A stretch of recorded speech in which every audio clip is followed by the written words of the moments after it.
Hello નમસ્કાર સરળ F team દ્વારા હું રામભાઈ તમારું સ્વાગત કરું છું. લઈએ વીટ ફ્યુચર્સ કહેતા ઘઉંની બજાર અને ઘઉં વિશે તમામ નવા અપડેટ છે આપણે જાણીએ. પહેલા જે પણ નવા ખેડૂત મિત્રો હોય છે એમને સબસ્ક્રાઇબ અવશ્ય કરે જેથી તમને રોજે રોજ નવા અપડેટ, નવા પાક છે, નવા પાકોની માહિતી મળતી રહે. બીજા ખેડૂતોના પાક તમે શેર કરી શકો છો વોટ્સઅપ ગ્રુપ અને ફેસબુક પેજ દ્વારા, અને ભાગને લાઈક અવશ્ય કરો જેથી અમને પ્રોત્સાહન મળતું રહે તમારા તરફથી. મિત્રો 3 વર્ષ પછી 10 લાખ ટન ઘઉંની નિકાસની સંભવ બની શકે એવી આપણે આગળ ચર્ચા કરીએ. પહેલા છે ઘઉંના અત્યારે હાલના વાવેતરની જોઈએ તો પરિસ્થિતિ છે આપણને ધીમી અમુક વિસ્તારોમાં છે ઘણી બધી થઈ ચૂકી છે, અમુક વિસ્તારોમાં છે હજી થઈ રહી છે, અમુક વિસ્તારોમાં બાકી છે થવાની. આવી સ્થિતિ ગુજરાતની અંદર જોવા મળે છે. જો કે આગલા વર્ષ કરતા છે દેશની અંદર જોઈએ તો ઘઉંનું વાવેતર સમય કરતા 17% આગળ ચાલી રહી છે. એના લીધે છે ઉત્પાદનની શરૂઆતમાં જોઈએ તો શક્યતા છે વધવાની છે એવું સંસ્થાઓ માની રહી છે. પણ આગળ જતા વાતાવરણ અને વાતાવરણનું લક્ષી છે ઉત્પાદન કેવું આવે છે, રોગ જીવાતનું પ્રમાણ છે કેવું રહે છે વાતાવરણમાં, અને વાતાવરણ પ્રમાણે અમુક વર્ષોમાં આપણે જોયું છે ઈયળનો પણ ઉપદ્રવ વધતો હોય છે, એના લીધે પણ ઉત્પાદનમાં ઘટાડો થતો હોય છે. અમુક વાર ઉગાવાનો પ્રશ્ન લઈ અને ઉત્પાદનમાં ઘટાડો જોવા મળતો હોય છે. તો આવા બધા ઘણા બધા એમાં 2-3 મહિનાની અંદર છે સંયોજનો બનતા હોય છે. એ બાદ છે ઉત્પાદન પાછળથી નક્કી થઈ શકે સરખ્યું. તો સંસ્થાઓના મતે છે મિત્રો આ વર્ષે ઘઉંનું વાવેતર છે નવી સિઝનમાં બમ્પર ઉત્પાદન આપી શકે. એના લીધે છે ખાદ્ય મંત્રાલયને મે મહિનામાં 2022માં છે આપણે જોઈએ તો ઘઉંની નિકાસ 3 વર્ષ પહેલા છે બંધ કરી દેવામાં આવી છે. ઘઉં આધારિત તમામ પ્રોડક્ટની નિકાસ છે બંધ કરવામાં આવી હતી. તો એમાં વાણિજ્ય મંત્રાલય લખેલ પત્રમાં ખાદ્ય મંત્રાલયને હાલની બેલેન્સ અને મજબૂત ઉત્પાદન ક્ષમતાને લઈ શરૂઆતમાં લગભગ 10 લાખ ટન ઘઉંની પ્રોડક્ટની નિકાસ આપી શકાય એવો પ્રસ્તાવ છે વાણિજ્ય મંત્રાલયે રજૂ કર્યો છે. કે અત્યારે હાલ જોઈએ તો ઘઉંના ભાવ જોઈએ તો આખા દેશની અંદર અને ગુજરાત રાજ્યભરની અંદર જોઈએ તો 2500 થી લઈ અને 3500 રૂપિયા વચ્ચે પ્રતિ ક્વિન્ટલે અત્યારે હાલ ચાલી રહ્યા છે. સારા એક્સ્ટ્રા સુપર ક્વોલિટીમાં થોડા ઊંચા ભાવ આવે છે અને નબળી ક્વોલિટીમાં નીચા ભાવ આપણને જોવા મળતા હોય છે. પણ પ્રતિ ક્વિન્ટલ એટલે જોઈએ તો 500 રૂપિયાથી લઈ અને 700 રૂપિયાની વચ્ચે છે પ્રતિમણ 20 કિલોના ભાવ છે. આપણે ગણીએ તો આપણને જોવા મળે કે સારા ક્વોલિટીમાં 700 રૂપિયા સુધી ઘઉં જઈ શકે અને નબળી ક્વોલિટીમાં છે આપણને 500 થી નીચેના ભાવ છે જોવા મળતા હોય છે. ચાલુ વર્ષમાં સરકાર પાસે 305 લાખ ટન ઘઉંનો સ્ટોક છે જોવા મળે છે, જે 1 જાન્યુઆરી 2026 સુધીમાં 206 લાખ ટન રહી શકે છે. બફર સ્ટોકથી વધારે જોવા મળે છે. અત્યારે જોઈએ તો સ્ટોકની સ્થિતિ કાફી કમ્ફર્ટેબલ જોવા મળે છે. રિટેલ વેચાણમાં પ્રતિભાવ દેખાય છે. એવી રીતે રોલર ફ્લોર મિલની ફેડરેશન ઓફ ઇન્ડિયાના અધ્યક્ષતાની વાત માનીએ તો નવી સિઝનમાં વરસાદની સારી માત્રાને લીધે ઉત્પાદન સારું એવું ઘઉંના ખેડૂતોને આવી શકે છે એવું હાલ છે મિલનું માનવું છે. અને એના અધ્યક્ષતામાં એટલા માટે સરકાર પાસે નિકાસ માંગ કરવામાં આવી છે, કારણ કે નિકાસ પ્રતિબંધ હટાવવામાં આવે તો જ તે ઘઉંના ખેડૂતોને ઘઉંની પ્રોડક્ટ બધી નિકાસ થઈ અને ખેડૂતોને છે MSP રેટ કરતાં ઊંચા ભાવ અને પોષણક્ષમ ભાવ છે એ મળી શકે આ વર્ષની અંદર. નિકાસ ઉપર આપણે થોડી મિત્રો ચર્ચા કરીએ જેથી તમને બધાને થોડીક માહિતી છે. ઘઉં જે પકવતા હો ખેડૂતો અને કોઈ પણ અલગ પાક પકવતા હોય તો અમે નિકાસની જ્યારે ચર્ચા કરતા હોઈએ તો તમારે એ દેશો ઉપર ધ્યાન રાખવું જરૂરી બનતું હોય છે, કારણ કે જ્યારે નિકાસ અને જ્યારે આપણો પોતાનો પાક હોય છે આ બંનેની ચર્ચાઓ એટલા માટે કરવી જોઈએ કારણ કે આવનારા સમયમાં અમુક ટ્રેડ વોર છે આપણે જોવા મળે છે અમુક દેશો સાથે. તો આવી રીતના અમેરિકા સાથે આપણું કાંઈ પણ ટ્રેડ વોર હોય તો આપણા સાથે અને અમેરિકા સાથેના સંબંધ ખરાબ થાય તો વધારે નુકસાન ખેડૂતોને પોતાના પાક જે અમેરિકામાં જે નિકાસ થતો હોય પોતાનો પાક એનું નુકસાન ખેડૂતોને ભોગવવું પડતું હોય. એટલે અલગ દેશોમાં કઈ રીતના કેવી નિકાસ છે એનું પણ આપણે વારંવાર માહિતી અલગ ભાગોમાં અલગ પાકોમાં આપણે આપતા હોઈએ છીએ.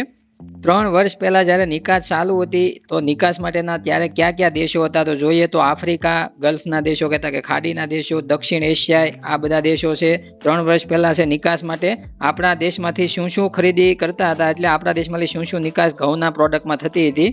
એમાં સૌપ્રથમ પહેલું સ્થાન આવે આટાનું. વધારે પડતો ઘઉંનો લોટ છે અહીંયાથી ભારતમાંથી છે જતો હોય છે. બીજા નંબરે આવે છે મેંદાનો લોટ પણ ઘઉંમાંથી બનાવવામાં આવે છે. જે પણ ખેડૂત મિત્રોને ન ખબર હોય તો ખાસ સમજણ આવે કે ભાઈ મેંદાનો લોટ પણ ઘઉંમાંથી બનાવવામાં આવે છે, એટલે મેંદો પણ બીજા નંબરનું સ્થાન નિકાસમાં દર્શાવે છે. જ્યારે સૂજી કહેતા કે જે તમે રવો કહો છો, જે તમે ભગવાનના પ્રસાદમાં જે તમે લ્યો છો સૂજીના આટા એવું લખેલું આવતું છે પેકિંગ ઉપર, એવી રીતના રવો એને કહેવામાં આવે છે ગુજરાતીમાં. તો આ મેન 3 પ્રોડક્ટ, અને આમાંથી કોઈ પણ નવી પ્રોડક્ટ બનાવવામાં આવી હોય તો એ પણ પ્રોડક્ટ છે બીજા વિશ્વના દેશોમાં નિકાસ થતી હોય છે. એ પણ થોડા પ્રમાણમાં થતી હોય, પણ ખાસ કરીને આ 3 પ્રોડક્ટ વધારે પ્રમાણમાં છે નિકાસ થતી હોય છે. પરંતુ જ્યારે 2022માં મે મહિનાથી છે આ નિકાસમાં પ્રતિબંધ લગાવવામાં આવ્યો હતો. અને મિત્રો, ઘઉં ઉત્પાદનમાં દેશ આપણો છે ચીન પછીનો વિશ્વનો બીજા નંબરનો ઘઉં ઉત્પાદન કરતો મોટામાં મોટો દેશ છે. એમાં તમે 3 વર્ષ નિકાસ બંધી કરો તો શું પરિસ્થિતિ ખેડૂતોની થઈ શકે એ તમે સમજી શકો છો. મફતમાં અનાજ અને જનતાના સસ્તા લોટ અને વોટ માટે છે મોંઘવારીને કંટ્રોલમાં લાવતી આ સરકારના લેવાતા પગલા માટે ખેડૂતો પોતાની જીવાદોરી માટે ક્યાં સુધી લડશે?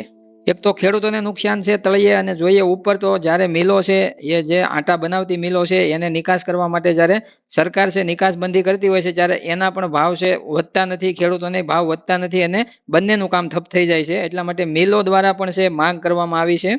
ખાદ્ય મંત્રાલયને આટા મિલો દ્વારા પણ છે એના માલિકોએ સૂચન આપ્યું હતું કે ઘરેલું સ્ટોક છે દેશમાં મજબૂત છે તો નિકાસ માટે સરકારને વિચાર કરવો જોઈએ. બ્રોકરો અને વેપારીઓનું પણ એવું માનવું છે કે આ જે નિકાસ છૂટ આપવાથી છે ઘઉંની નિકાસ પ્રોડક્શન છે જોવા મળે વધારે પડતું નિકાસમાં, અને જ્યારે ભારતમાં આગળ જતા નવી સિઝનમાં ખેડૂતોને ભાવની અંદર સુધારો જોવા મળી શકે છે. જ્યારે નાના મોટી મિલો છે એને પણ છે નવા નિકાસના જે કસ્ટમરો મળી શકે છે. અલગ અલગ દેશમાં નિકાસ થાય તો વધારે પડતો ખેડૂત છે મજબૂત છે તળિયાના ભાવે બની શકે. બિઝનેસ ટુડેના એક રિપોર્ટમાં સરકારી સૂત્રોએ 5 લાખ મેટ્રિક ટન સૂજી રવો કહેતા કે જે સૂજી આપણે આગળ ચર્ચા કરીએ એમ રવો છે એટલે કે 5 લાખ ટન જૈવિક આટાની પણ નિકાસ મળી શકે છે એવી સરકારી સૂત્રોના જણાવ્યા અનુસાર જાણવા મળે છે. તો મિલો છે પૂરેપૂરો ટાઈમ છે રનિંગ થઈ શકે છે, કારણ કે અત્યારે હાલ અડધી મિલો છે કાર્યરત નથી, અડધી મિલો અડધા ટાઈમે ચાલુ રહે છે અને અત્યારે હાલ આરામદાયક બફર સ્ટોક મોજૂદ છે આપણા ભારત દેશની અંદર.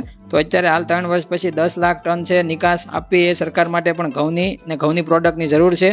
અને સરકાર મોંઘવારીને કાબુ લેવા માટે છે હાથો હંમેશા ખેડૂતને બનાવતી હોય એવું હાલ લાગી રહ્યું છે, કારણ કે જે પણ પાકનો મોંઘવારી નાશ કરવા માટે છે તમે જોઈ લો તો ડુંગળીની નિકાસ અટકાવે તો ડુંગળીના ખેડૂતોને છે ઝીરો કરી દે છે. જ્યારે કોઈ પણ ઘઉં છે તો ઘઉંની અંદર 3 વર્ષથી નિકાસ અટકાવી તો ઘઉંના ખેડૂતો છે બીજા પાક તરફ વળી ગયા છે. હાલ જોઈએ તો 3 વર્ષથી ઘઉંની નિકાસ તો સરકારે બંધ કરી હતી, પણ સરકાર પાસે અત્યારે સ્ટોક છે એ સ્ટોક સરકાર વેચવા બહાર પાડી રહી છે. 2550 રૂપિયાના ભાવે સ્ટોક છે હરાજીમાં નીલામીમાં મૂક્યો છે અને એ સ્ટોક છે એમાં સામે લેનાર છે અને 1200 રૂપિયા તો જે ભાડું ચડે છે, એટલે ટ્રાન્સપોર્ટેશન ખર્ચો અને જે ક્વિન્ટલના ભાવ 2550 રૂપિયા ભાવ છે આ તમામ પ્લસ મુદ્દાઓ કરતા છે કોઈ ખરીદનાર જોવા નથી મળતું. એકવાર તો નીલામી થઈ ચૂકી છે એમાં તો કોઈ જડ્યું નથી, હવે બીજી વાર નીલામી કરવાની અત્યારે હાલ છે ચર્ચાઓ ચાલી રહી છે.